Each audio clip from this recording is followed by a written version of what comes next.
Episode के start होते ही हम देखते हैं एक बहुत ही खूबसूरत जगह को जो कि एक पहाड़ पे थी। और वहाँ पे कई सारे पेड़ पौधे थे, कई सारे खूबसूरत घर थे। और तभी हमें पता चलता है कि ये जगह एक सेक्ट है।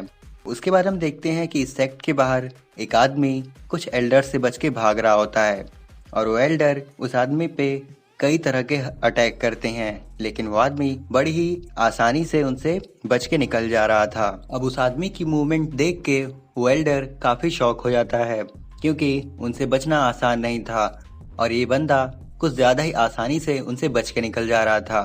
असल में इस आदमी का नाम था टैंग शाइन। उसके बाद हमें दिखाया जाता है कि टैंग शाइन भागते भागते एक जगह पहुंचता है और उसके सामने एक खाई आ जाती है। अब यहाँ पे हमें पता चलता है कि टैंग शाइन सेक्ट लाइब्रेरी में जाके कुछ सीक्रेट स्पेल सीख रखा था और इस वजह से वो एक क्रिमिनल माना गया था और इसीलिए कई सारे एल्डर्स उसको पकड़ रहे थे। और अब इसके पनिशमेंट में टैंग शेन को डेथ पेनल्टी दी जाती है।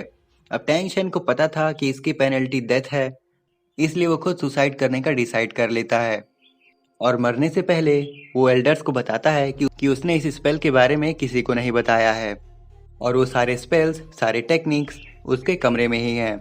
और फिर टैंग शेन उस टेक्निक के सबसे खतरनाक वेपन को निकालता है और एल्डर को दे देता है। और क्योंकि वो सेक्ट से लिया हुआ सारा सामान वापस कर देना चाहता था, इसलिए वो अपने कपड़े भी उतार देता है और फिर सुसाइड करने के लिए तैयार हो जाता है।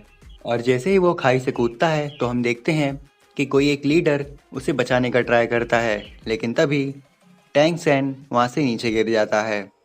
लेकिन यहाँ पे टैंग शेन की डेथ तो हुई, लेकिन उसकी स्टोरी एंड नहीं हुई। हम देखते हैं कि उसकी सोल अलग अलग डायमेंशंस में, अलग अलग वर्ल्ड में ट्रैवल करती है और फिर एक जगह जाके एक न्यू बॉर्न बेबी में समा जाती है और इस वर्ल्ड में भी उसका नाम टैंग शेन रखा जाता है। अब यहाँ हमें पता चलता है कि टैंग शेन काफी बड़ा हो चुका है और उसे अपने पिछले जन्म की सारी मेमोरीज, सारी टेक्निक, सारे स्पेल्स याद होते हैं और हम देखते हैं कि वो पहाड़ों पे जाके अपने उन स्पेल्स की प्रैक्टिस करता रहता है। अब जिस वर्ल्ड में टैंग शेन फिर से रिबॉर्न हुआ है, वहाँ पे एक डॉलो कंटिनेंट है और इस वर्ल्ड में ऐसा है कि हर बच्चा, हर एक इंडिविजुअल अपने 6 साल की उम्र में एक अलग स्पेशल एबिलिटी डेवलप करता है या यूँ कह लें अवेकन करता है। और इस अवेकन पावर को, इस एबिलिटी को हम स्पिरिट सोल कहते हैं।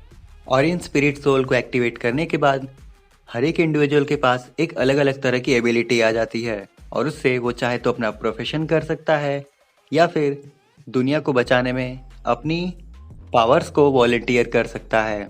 उसके बाद हम देखते हैं कि एक दिन टैंग शेन जैसे ही प्रैक्टिस करने के बाद अपने गांव में जाता है तो उसे पता चलता है कि नए बच्चों के एबिलिटी जगाने के लिए, अवेकन करने के लिए एक स्पिरिट मास्टर आने वाले हैं जिनका नाम है सुयू ताओ, जिसकी रैंक है 26 और ये एक स्पिरिट ग्रैंड मास्टर है।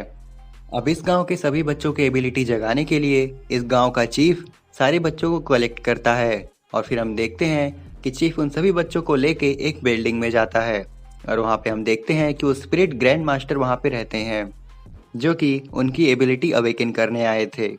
अब यहाँ पे हम देखते हैं कि टैंग शेन भी मौजूद है और वो स्पिरिट ग्रैंड मास्टर एक एक करके सबकी एबिलिटी अवेकन करता है। अब उन बच्चों की स्पिरिट एबिलिटी अवेकन करने से पहले वो ग्रैंड मास्टर उन बच्चों को अपनी एबिलिटी दिखाता है और अपनी पावर से एक वुल्फ मैनिफेस्ट करता है जिसे देख के बच्चे डर जाते हैं। और फिर हम देखते हैं कि एक एक करके सभी बच्चे ग्रैंड मास्टर के पास आते हैं और ग्रैंड मास्टर उन सभी बच्चों को गाइड करता है। अब हम देखते हैं कि जो बच्चा पहले आता है उसकी एक टूल टाइप स्पिरिट सोल थी जो कि एक सिकल थी। अब ग्रैंड मास्टर बताते हैं कि इस एबिलिटी से तुम फार्मिंग फील्ड में काफ़ी अच्छे बन सकते हो। उसके बाद वो मास्टर उस बच्चे की सोल पावर चेक करते हैं। अब सोल पावर इसलिए चेक करते हैं क्योंकि उसी के अकॉर्डिंग उस बच्चे को ट्रेन किया जाता है उसके फील्ड में। और जब उसकी सोल पावर चेक करते हैं तो 0 आती है, यानी कि वो बच्चा सिर्फ नॉर्मल ह्यूमन रह के अपनी लाइफ स्पेंड कर सकता है। अब इसी तरह वो कई सारे बच्चों को चेक करता है और लगभग सभी बच्चों के फार्मिंग स्किल वाले एबिलिटीज निकलती हैं और उनकी सोल पावर भी कुछ खास नहीं रहती। तभी हम देखते हैं कि वहाँ एक लड़की आती है जिसकी soul spirit blue silver grass की होती है और वो एक तरह की आइडियल फॉर्म की यूजलेस स्पिरिट होती है, यानी कि उस स्पिरिट सोल से भी कुछ नहीं किया जा सकता था। और इस स्पिरिट सोल में कोई भी एबिलिटी नहीं होती, कोई भी सोल पावर नहीं होती। उसके बाद हम देखते हैं कि टैंग सैन की बारी आती है, और फिर हम देखते हैं कि टैंग सैन अपना राइट हैंड आगे करता है, और जैसे ही फोकस करता है तो उसके हाथ में भी वही ब्लू सिल्वर ग्रास निकलती है। लेकिन तभी उसके दूसरे हाथ में कुछ होने लगता है। हम देखते हैं कि वहाँ पे एक हैमर आ जाता है, लेकिन तभी वो उस हैमर को छुपा लेता है और वो किसी से नहीं बताता। तभी हम देखते हैं कि वो ग्रैंड मास्टर टैंग सैन की सोल पावर चेक करता है, और जब उसकी सोल पावर चेक करता है तो वो काफ़ी हैरान हो जाता है, क्योंकि उसकी सोल पावर की रैंक 10th रहती है, जो कि बहुत ही रेयर केस है, और वो सबसे हाईएस्ट रैंक थी सोल पावर में। और यहाँ पे हमें पता चलता है कि टैंग सैन एक ऐसे कैटेगरी में आता है जिसको बॉर्न विथ सोल पावर कहते हैं, और इस कैटेगरी के लोग काफ़ी आगे जाते हैं, काफ़ी पावरफुल होते हैं और काफ़ी रेयर भी होते हैं। आगे हमें पता चलेगा कि इस कैटेगरी के सिर्फ 16 या 17 लोग हैं। उसके बाद हम देखते हैं कि ग्रैंड मास्टर और टैंग सैन में काफ़ी बातें होती हैं। वो दोनों सोल पावर और सोल स्पिरिट के बारे में काफ़ी बात करते हैं, और तभी हमें एक रिंग के बारे में पता चलता है जिसके अकॉर्डिंग आप अलग लेवल पे जा सकते हैं।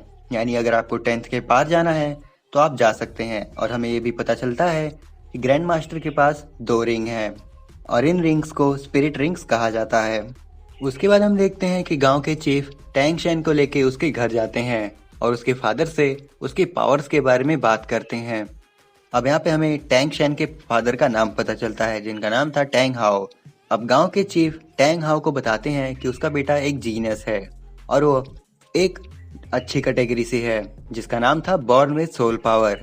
अब यहाँ पे उसके फादर उससे बात करते हैं और कहते हैं कि तुम मुझे अपने सोल स्पिरिट के बारे में बताओ। और जैसे वो बताता है कि उसके पास ब्लू सिल्वर ग्रास स्पिरिट है, तो बताते हैं कि तुम्हारे पास तो क्लियर स्काई हैमर होनी चाहिए थी, लेकिन तुम्हारे पास ये कैसे आ गई है। अब यहाँ पे टैंग सैन के फादर टैंग हाओ में और गांव के चीफ में काफी बहस होने लगती है। चीफ चाहते थे कि टैंग सैन बाहर की एकेडमी में जाके अपनी प्रैक्टिस करे और अपनी स्टडी करे और अपनी सोल पावर का एक अच्छे से इस्तेमाल करे, लेकिन उसके फादर साफ मना कर देते हैं। अब टैंग हाओ को लग रहा था कि उसका बेटा उसके डिसीजन से नाराज होगा, लेकिन आगे हम देखते हैं कि उसका बेटा उसके डिसीजन से एग्री रहता है, और वो कहता है कि जैसा वो चाहेंगे वो वैसा करेगा। और वो कहता है कि ब्लैक स्मिथ बनना भी कुछ बुरा नहीं होगा। अब यहाँ पे दोनों बाप बेटे में काफ़ी बातें होती हैं। फादर कहते हैं टैंग सैन से कि तुम मुझे अपनी सोल स्पिरिट दिखाओ, और फिर हम देखते हैं कि टैंग सैन उन्हें ब्लू सिल्वर ग्रास की स्पिरिट दिखाता है। अब ये देख के टैंग हाओ काफ़ी चौंक जाता है, और तभी हम देखते हैं कि टैंग सैन उसे अपनी दूसरी एबिलिटी दिखाता है, जो कि थी क्लियर स्काई हैमर। अब ये देख के उसका फादर फिर से काफ़ी ज़्यादा शॉक हो जाता है, क्योंकि इसके पास दो स्पिरिट पावर थी। तभी टैंग हाओ को अपने पास्ट का एक सीन याद आता है। हम देखते हैं कि टैंग हाओ अपने वाइफ और बच्चे के साथ कुछ लोगों से बच के भाग रहा था, और हमें पता चलता है कि यहीं पे टैंग हाओ की वाइफ यानी टैंग सैन की मदर ने अपना सेक्रीफाइस दे दिया उन दोनों को बचाने के लिए। और यहाँ पे हमें पता चलता है कि टैंग सैन की मॉम के पास भी ब्लू सिल्वर ग्रास थी। अब यहाँ पे टैंग हाओ अपने बेटे को गले लगा लेता है और उसे समझाता है कि तुम हमेशा अपने लेफ्ट हैंड के हैमर से अपने राइट हैंड के ग्रास को प्रोटेक्ट करना। और वो काफ़ी खुश हो जाता है क्योंकि उसका बेटा डुअल स्पिरिट पावर से था। उसके बाद हमें दिखाया जाता है कि टैंग हाओ अपने बेटे को काम सिखाता है, और इस काम की कई सारी टेक्निक उसको सिखाता है। तभी हम देखते हैं कि टैंग सैन अपने पास्ट की मेमोरीज से कई सारे वेपन्स बना लेता है। उसके बाद हमें एक दिन दिखाया जाता है कि उसके फादर टैंग सैन को प्राइमरी स्पिरिट मास्टर एकेडमी में जाने की परमिशन दे देता है, जो कि नॉर्डिंग सिटी में थी। अब यहाँ पे टैंग हाओ टैंग सैन को जाने की परमिशन तो दे देता है, लेकिन उसे कहता है कि तुम्हें वहाँ पे अपना खर्चा एक लोहार बन के उठाना पड़ेगा, और उसे जाने से पहले कुछ कंडीशन देता है। पहली कंडीशन ये थी कि टैंग सैन अपनी हैमर स्पिरिट में कोई भी स्पिरिट रिंग ऐड नहीं कर सकता था। दूसरी कंडीशन ये थी कि वो हमेशा अपनी हैमर स्पिरिट सोल को छुपा के रखे और किसी से न बताए। और वो ये भी किसी को ना बताए कि उसके पास डुअल स्पिरिट पावर है। और जब तक उसकी लाइफ पे थ्रेट ना हो या फिर उसकी जान खतरे में ना हो, बात एक ही हुई वैसे, तब तक वो अपनी हैमर स्पिरिट का यूज ना करे। अब इन कंडीशंस को मान के टैंग शैन अपनी जर्नी पे निकल देता है। आगे हम देखते हैं कि टैंग शैन गांव के चीफ के साथ एकेडमी में एडमिशन कराने के लिए निकल देता है। आगे हम देखते हैं कि वो गेट पे पहुंचता है और वहां का गेट कीपर उन लोग को रोकता है। तभी गांव के चीफ गेट कीपर को एक पास देते हैं जो कि वो स्पिरिट ग्रैंड मास्टर ने उन्हें दिया था। अब यहाँ पे वो गेट कीपर उस बच्चे का मजाक उड़ाने लगता है, यानी टैंग शैन का मजाक उड़ाने लगता है। वो कहता है कि उसने अभी तक नहीं सुना कि कोई ऐसा बच्चा आ रहा है जो कि बॉर्ड में सोल पावर से है, और वो कहता है कि इसका लेवल 10 है, ऐसा हो ही नहीं सकता क्योंकि इसके पास ब्लू सिल्वर ग्रास है जो कि सबसे यूजलेस है। अब यहाँ पे उन लोगों में लड़ाई होने लगती है, काफी बहस होने लगती है।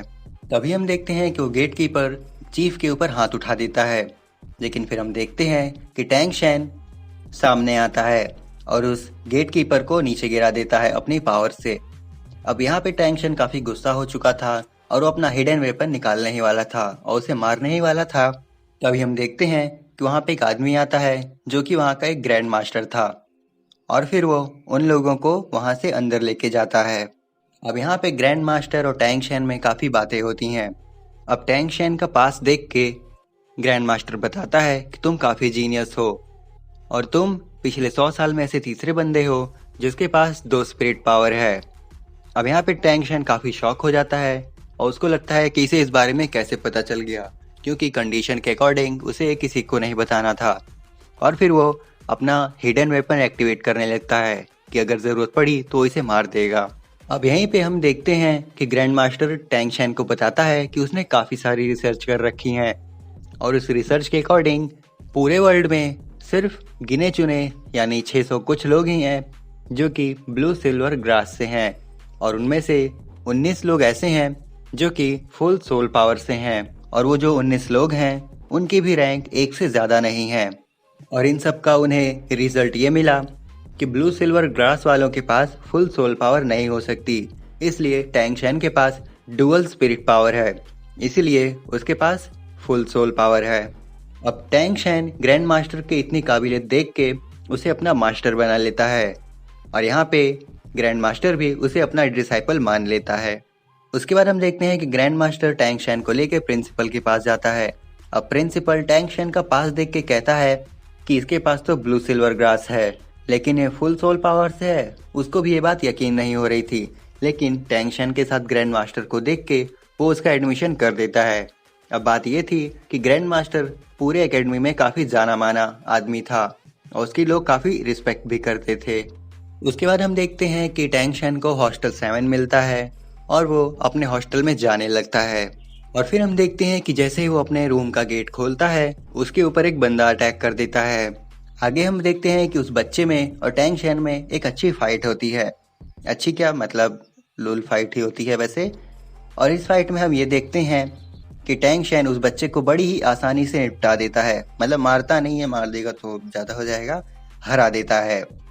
अब यहाँ पे हम देखते हैं कि सब टैंग शैन के सामने झुक जाते हैं। अब यहाँ पे हमें पता चलता है कि इस हॉस्टल का एक ट्रेडिशन था कि जो भी नया स्टूडेंट आता है, नया बच्चा जो भी आता है, उससे उस हॉस्टल का, उस पर्टिकुलर रूम का बिग बॉस लड़ाई करेगा, और अगर वो बच्चा, वो नया स्टूडेंट बिग बॉस को हरा देता है तो नया बच्चा बिग बॉस बना दिया जाएगा। अब यहाँ पे टैंग शैन बिग बॉस बना दिया जाता है और सब उसकी रिस्पेक्ट करने लगते हैं। आगे हम देखते हैं कि उनके हॉस्टल में एक नई लड़की आती है जिसका नाम था लिटिल वू, और फिर ट्रेडिशन के अकॉर्डिंग टैंग शैन उस बच्ची पे अटैक कर देता है, और यहीं पे हम देखते हैं कि एपिसोड खत्म हो जाता है। सो ये था full explanation soul land anime series के एपिसोड 1 का। अब आप हमें कमेंट करके बता सकते हैं कि नेक्स्ट आप किस सीरीज या मूवी का एक्सप्लेनेशन देखना चाहते हैं। हम पूरा ट्राई करेंगे कि आपके रिक्वेस्टेड टॉपिक का एक्सप्लेनेशन आपको सर्व कर सके।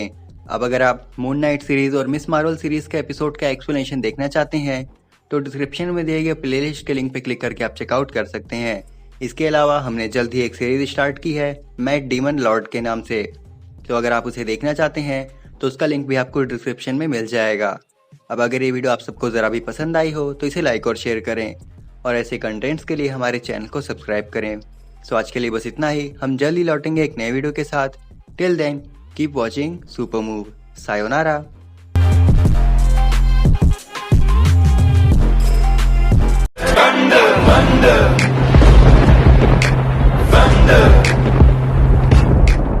She say, do you love me? I tell her only partly. I only love my bed.